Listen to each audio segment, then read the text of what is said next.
Salam mehriban doganlar, edi dilleşler, kadırdan tomaşaçylar. İlim günüm bolmasa, ay günüm doğmasın. İl bilen gelen toyda bayram deyip, Dünya Türkmenlörüň Demokratiya platformasyn şeýle-de hak bileleşigini metbuat organy bolar. Türkmenim kanalynyň il gün mähbetli, il gün epleşiginiň özara nowatdaky söhbetleşigine başlaýar. Yine bugünkü mehmanymyz Oğul ýaly sunmutçy aktivistimiz Garajoglan Türkmen. Garajoglan Türkmen, Türkmenim kanalynyň il gün mähbetli özara söhbetleşigi, pikir alşyga hoş geldin. Assalamu aleykum Döwlet Bayhan, salam hormatly mehriban vatandaşlar. Döwlet il gün mähbetli gepleşiňe çağıranyň üçin köp sag bolsun aýdýar. Bilýär kasyň Garajoglan. Garajoglan Türkmen inha Düýbübenada ýerleşýän Türkmen inisiativasy adly adam hukuklaryny goraýan guramanyň Türkmenistanyň kronikasy neşrine çykan bir habarda Türkmenistan döwletiniň, ýagny bir tarap diýilýän Türkmenistan döwletiniň dünýäde iň köp ýara satyn alan ikinji döwlet bolanyň barada maglumat berilýär. Eýsem bu Türkmenistanyň dünýä boýunça iň köp ýara satyn alan ikinji döwlet bolmagynaky mesele ýogsam şu daşary ýurtlardaky rejimiň oýnatgylary bolan. Bu opozisiýa arzu edýän ýurtdaky gan nöküşükligi bilen baglanyşykly munça ýara näme üçin gerekkä Türkmenistana? Köp ýara satyn alýan ikinji ýurduň daşary ýurtlardaky aktivistleri näme diýip gör? Bular barada nähil täzelikler bar? Bu barada da bir özara pikir alşal Garajoglan. Bolar döwlet gynansak da şu soňky wagtlar ören gen taň wakalar ýüze çykyp otyr da şu dün Kronika Türkmenistanyň neşrindäki Türkmenistan dünýäde ýara satyn alýan ikinji döwlete öwrüldi. Sonra da parahatlyk söýüji ýurtlaryň arasynda da 7 punkt ýokary göterilip 109-njy orna geldi diýär 163-den. Şol makalany okudum.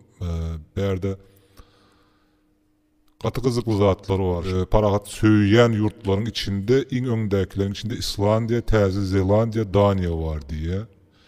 Iň erwedem şu ýurtlaryň içinde iň aşagda Awganistan durýar diýdi. Orta Aziýadan iň ýokarky pozisiýada Gazagystan 67-nji ýerde, ondan soň Kyrgyzstan 76-njy ýerde, Özbegistan 90, Täjikistan 97, Türkmenistan 114-nji ýerde.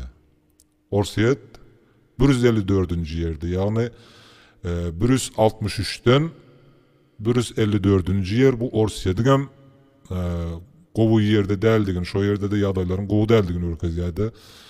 Şo ýanky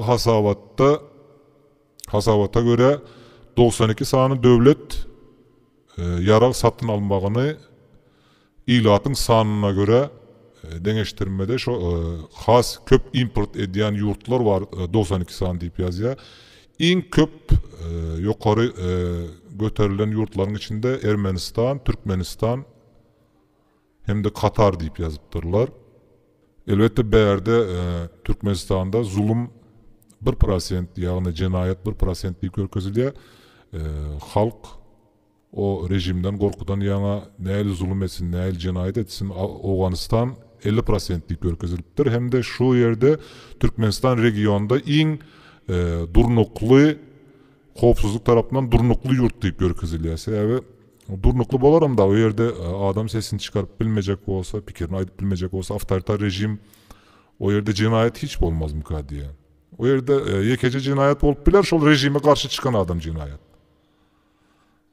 Şol yaramadyk adamlaram şoň üstü bilen ekstremizm ýene näme diýip din adamlary bu bolup duran zatlar emes, berde gen galara zat ýok. Ýöne näme üçin Türkmenistan'ın bu ikinci yere çıkmağı gaty gen galdırıcı fakt.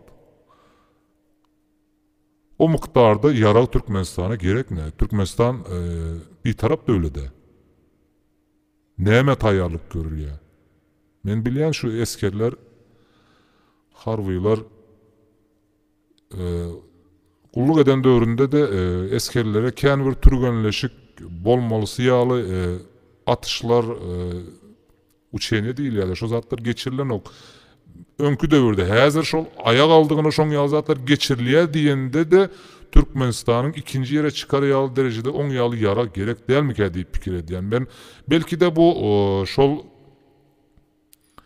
ýanky aýdyşyň ýaly gan döküşlük wada berýänleri ýa-da ýurdun içine ýanky türmeleri giňeldip ýollar açyp adamlary alyp şolar bilen geçiriljek bir çäre üçin yara alınýar diýeninde de bu Türkmenistanyň şu dünýäde ikinji orna çykmagyny hiç kaçan aklap bilen nokta berdi. Gaty gen galdyrjy ýagdaý bolup otyr. Her hil zat bolup biler. Berde ýagdaý elbetde şu wagt çarşyň gözüne sereden ýaly boldy. Ýene gaýtylýan ýurtdaşyndaky şu aktivistler hem häzir başagay şekilde bir hili aljaraňgy şekilde düşdüler de ayak aldygyna başka hereketlere medilip otyr. Ýöne bu işlerden gowy analiz edip netije çıkarmakda hem de sakawyň soňuny dinlemekde peýda barmyka diýip düşünýän. Men ýakynda bu sen habaryň barmy ýokmy dün bu Türkiýeň TRT haber kanalyndan bir ütköşük video reportaj etdiler, ýagny häzir Kronika Türkmenistanda da görüp otyrynda men şonu şu materialy. Ýagny Türkmenistan yurtdaşyndan gelip işleyen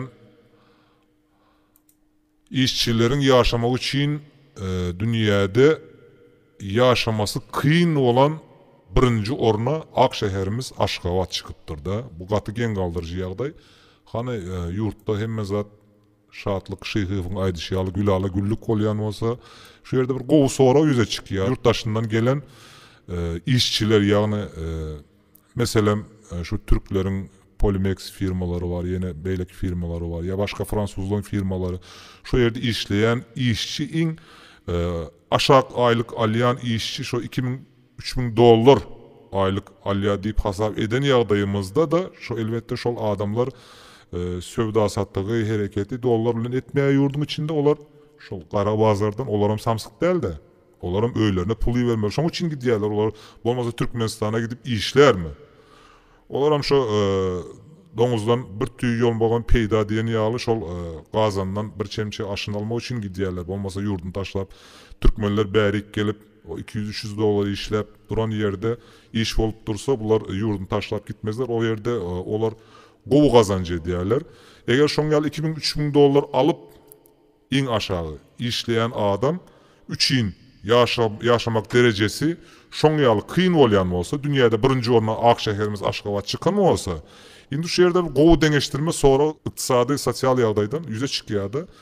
Şu Aşgabatda ýaşaýan halkyň, ýagny büdjetli işleyen halkyň ýagdaýyny men gaty gen görýän. Berde sebäbi 7-8 milyon aylyk alýan öňkü milyondan diýelim, häzir 1600-2000 manat bolsun, täze manatda 10 milyon manat bolýar.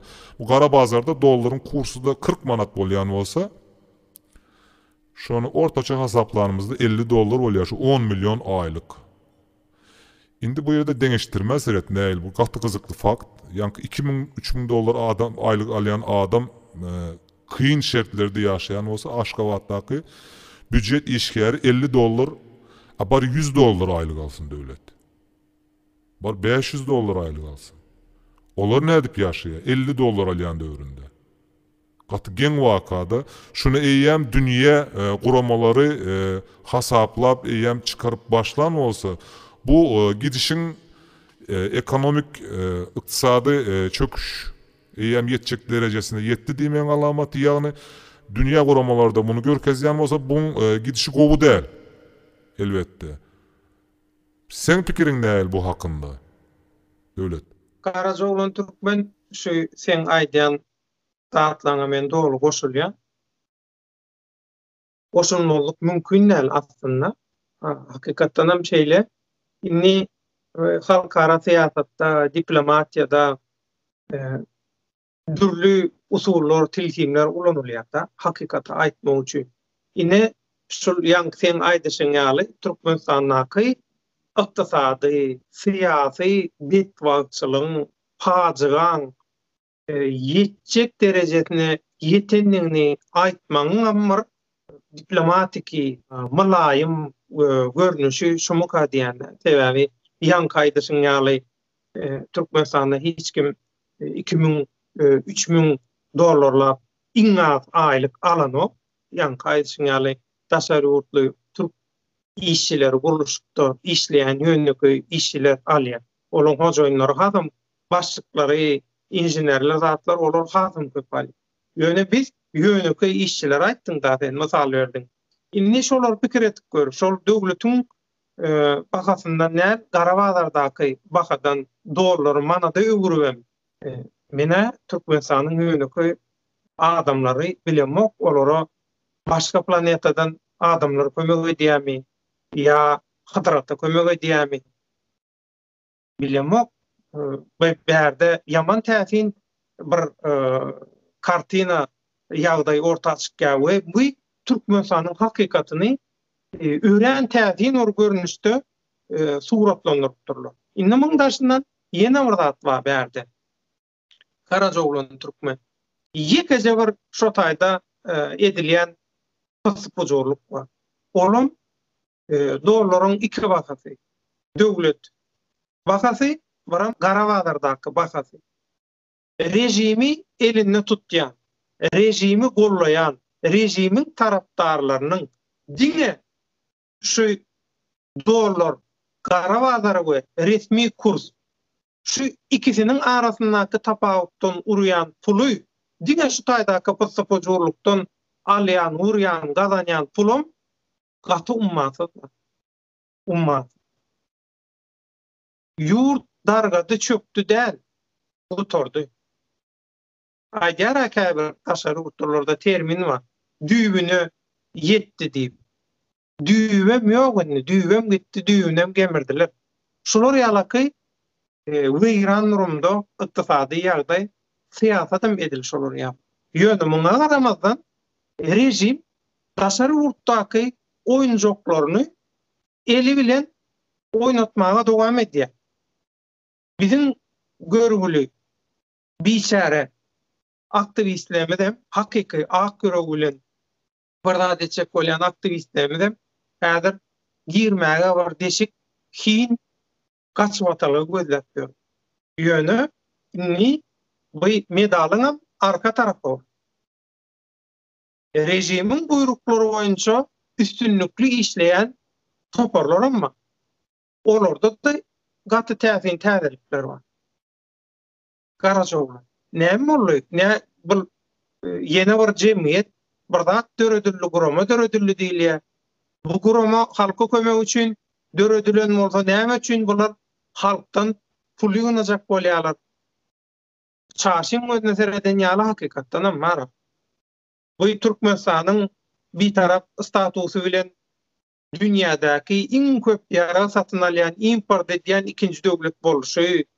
Bu oppozisiýaň 20-30 gün ganyny küçüklük bolar, galan zat düzeler diýişi, täze türmeleň gurulşy, öňkü türmeleň giňeldilşi, bu aktivistleň hakyky ak görükli, pek görükli aktivistleň çykgynsyz ýagdaýa düşüşi, lapy geç bolşy, ruhdan düşüşi, çıkalga gözleýişi, eýlik tarapdanam gülü oýnap, gurama döretdik. Agdalyk üçin şunça beriň, munça beriň, onu edýäs, bunu edýäs. Bular näme alamaty Karajoglan Türkmen? Bular ýa-şo ýaňky aýdyşym ýaly döwlet bu oýunyň näme bilen gutarjagy belli däl. Şo sakawyň soňuny diňlemek galýada berde. Ýöne öňünden görüp de häzir bir zatlar diýip analiz edip bolýan muny ýöne bu täze soň bizim açan guramamyza dil ýetirjek boldy. Töhüme datdy, ýeni näme şyltagatdy. Men bärde öz pikirimi aýdaýyn, bärde objektiv pikirimi, ýagny dernek ikinci dernek ene yaş cemiyetçilik guraması açılıptır.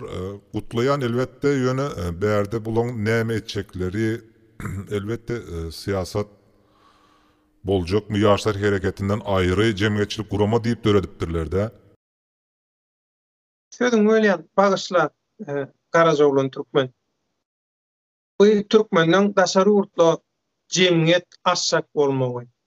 Şu meselede bu eýýäm 3-nji tejribe bolýar. Birinji tejribe Türkiýede okayan Türkmenistanyň studentlerin açan cemiyeti, dernegi ömrüzok omorkuly hut şol sebäpden alda watalynyp Türkmenistana äkidilip soňam owadan näpä iýerli. Birinji feýnaly. İkincisi Ali Baba we 40 garatçylar. Bular gyzylanma diýip edil häzirki Türkiýedäki şol seriallar, dağıtlar, şolardan täsir görüp, belki hökümetden biz golluk alarsyp, gyzylanma diýip adyny goýup, jemgyýet töretdiler bolýan, ýöremedi, weýran bolýy dargady. Aslynda ýörejek bolsa ýörärdi. Sebäbi Ali Baba we 40 garatçylaryň istese etip bilmejek zady ýok. Pul mümkinçilik hemme zat şäksiz. Rejim bilen aňyrdaky we Türkiýedäki rejim bilen aralara gaty gowy. Öz aýdyşlaryna görä. Diňe Türkmenistanyň dünýäni halat edibiljek halat ediş komitetleri bar bular. Inne şolar ýalaky iki sany göde görünüp batyp duran, çümüp duran ajy, gussaly tejribe waka. Tatanam ömrüzok omorkulyuň ýol başçylyk eden studentler dernegi, jemgyýeti şu zatlar baka. Bu üçüncü hokko näme bolýar? Gowy deňeşdirmetdiň de ýanky Ali Baba bilen 40 garakçy o Gyzyl Alma dernegi guruldy bir hili, emma o alman içine gurçuk düşdümi näme boldy, soň şo gurçuk hemmesini ilk gutardy entek bular ýene näme boljagy belli däl de maskara bolup otyrlar. Gurýarlar, ýykýarlar, täzeden gurýarlar. Men ünsem beremok da olara, sebäbi halkyň sesini dinläp bilmedik, halk üçin alady etmedik hereketi, men hereket hasam edemok döwlet, dogry görüňde. Şu 3 dernek gurma meselesinde şu iň gaty ziyan çeken şu Ömürzagyň ilkinji synançlygy, bu hakikat yüzünde alternativa dernek hökmünde gurulan şoň jezasyna mäzir şol oglan Türkmenistana yalan ýollar bilen äkidilip çekip ýörde. Habaram ýok, hatyram ýok. Her hili kino goýup ýakynlaryny gürletdik diýip çykaryp nämetler ana gulluk edip ýör diýip. Ýöne belli däl bu zatlaryň hemmesi elbetde wagty gelende üstü açylar. Ýöne şu häzirki täze näme Gyzyl Alma 2 diýenmi adyny? Ýok. Wagty gelende bu näme ady çykar, näle maksat bilen guruldy, näme zatlar. Sebäbi şu watany söýen adam bolsa, şu arka tarapyny birine diýremäne gerek ýokmu ka diýen, şu halal türkmen boljak bolsa, bizim iň edýän gaty uly ýalňyşymyz şu biriniň şu bagyşlarsyň böyle biriniň götü bilen götlü bolmak da. Hemişe şu birine arka diýre öwrenen de şu halal ýol bilen gitse şoň hiç nämesi ýok da. Bärde de bir elbette gyzykly oýunlar bolarmy ka diýen sebäbi şu ilki başta beren nuskan şu Ömürzagyň dernek gurup soň şu ýagdaýa düşmegi. Bärde halkyň häzir şu 2 ýyldan bäri protestler aktivleşip başlamagy bilen bu edilen synançlyklar indi orta gelen täze dernek, Türkmenistanyň içindäki täze partiýa gurmak synançlyklary, soň ýene gaty gyzykly zatlar bolup otyr. Bu türkmeniň siýasaty aýratyn bir türkmençe öwüşgün bilen gidip otyrdy. Häzirne 20-sinden sentýabrym näme protestler etjek bolup çağıryp otyrlar. Bularam aratlar maslahatlaşmamız gerek de analiz etmemiz. Bärde de ýalňyş hereketler edip otyrlar. Bu derneklere çağırıp da şu hareketlere koşulup aktivistlerin köpsünün şu iki arada hazır sergizdan olup edil sıçan yağlı giyirmeye deşik gözlep yörenlem men havarım var da devlet katı kıynançlı yağday halk aktivistler şol gelip içindeki pısıpıcurlukları yani lapı keç olan bu işlerden hiçbir zadın bolmacağını gözetiren aktivistler hazır özlerine giyirmeye deşik yani halkara kuramalardan golda kömek sonra bir yeri bir kaçmak isteye otururlar. Bu katı inandırıcı yağday ama şu halkara kanunlara göre şol aktivistler bir maslahatım var da öz hukuklarını yuridik taydan şol galyan yurdunun kanunlarına göre şu öz hukuklarını talap edip bilen yağdayında şol rejimin eline verilmeyen sıpman aladas etmelisi. Yani hazır şu pandemiya dövründe bir yurda kaçvatalga alıp geçmeyen özüm ullakan bir problemi yurtları yapıp yurtların arasında bu vize rejimleri, vize almak meseleleri katı kıyın. Elbette siyasi kaçıvatalga almak bu şartlar ondan beter ağır da. Yöne şu tayda men rehim geliyor şu yankı aktivistler lapı keç olan aktivistlerin şol yankı aydışmayalı kaçıvatalga gözlep görmeler. Sebebi onlar için yol yapıldı. Onlar neme edenlerinde de onların spisikta birinciden adı var. Haysi harekete girseler de şu spisik var. Menem adım vardır, senem adım var. Hemmemizin adımız var şu spisikte. Yurda girmek, yankı o geçen saparkı Rozovay'la eden gepleşinizdeki şu statistika verdi. Kabir malumatları. Şu spisik eyyem tayyar. Ne adam ne eyle olanda da şu eyyem aktivist deyip sehelçezde kellesini kaldıran olsa şu gitmeye korkar.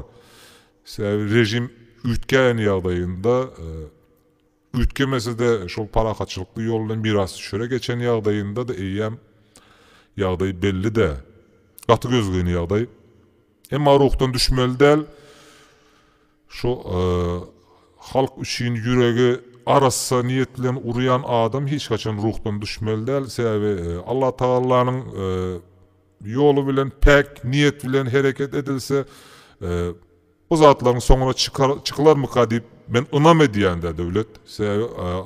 Şu ınam diye kovuluğa ınam Nadejda umirayet последний diye. Şu ınam diye can bilen bile çıkmalı. Eğer şu vatana bolan söygü şon yal olmalı da adamda söygü bolacak olsa o paran, vezipen söygüsü bilen vatana söygü hiç kaçan bolmaz.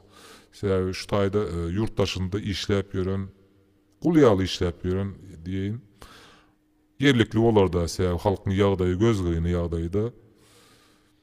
Bunu içinde olup şunu öz eynin bilen edip çeken yağdayında halkın yağdayını düşünüyen, öz yağdayını ben öz yağdayından bilen şu edip yören işlerin vardı fikir eden vaktinde şu zatlar kellene kovu geliyor. Şu vatana olan söygeni şu motivasiya veriyor diyorlar ya aktivistler. Kitap okan olup arkalarına kitap koyup iyi akıl satan olup şon yazatlar etmeli değil de şu halkın çekyen ağır gününü ilki bilen ediyen işlerini şolar bilen den derecede paylaşıp şu yükü öz gerdeninde çeken vaktin şonu biliyen. O zatların ne demek yöne bu vakalar hazırki şu dernek meselesi de işe başlasınlar. Ondan sonra nasip olsa neticelerini görürüz. İşinden başka zatların elbette çıkar devlet. Berde şu tayda aytı deyip bellersin Karacaoğlan Türkmen aytı diyersin. Bunun içinde de bir zatlar pısıpıcurluklar çıkacak sebebi ben biliyen de bunu. Şu vakta çelli estağfurullah bir şey aydan zadım pikir eden zadım gelip otuyor. Bu protest hareketleri başladı da analiz ediyenem bolduk. Aydan zatlarımızdan şu pikir edişimiz yağlı oldu. Detektivam bolduk. Devlet berdi edil Sherlock Holmes yağlı. Bu kimin neyme aytçağının önünden aydar yağlı derecede olduk. Yaman katı gen zatlar olup. Şunun için Allah can hemmemize savur versin. Bu zatlar bu kinoları dine seyredip baka verip şundan kovu yerlikli analiz edip netice çıkarmak galiba bize. Hazırlıkçı.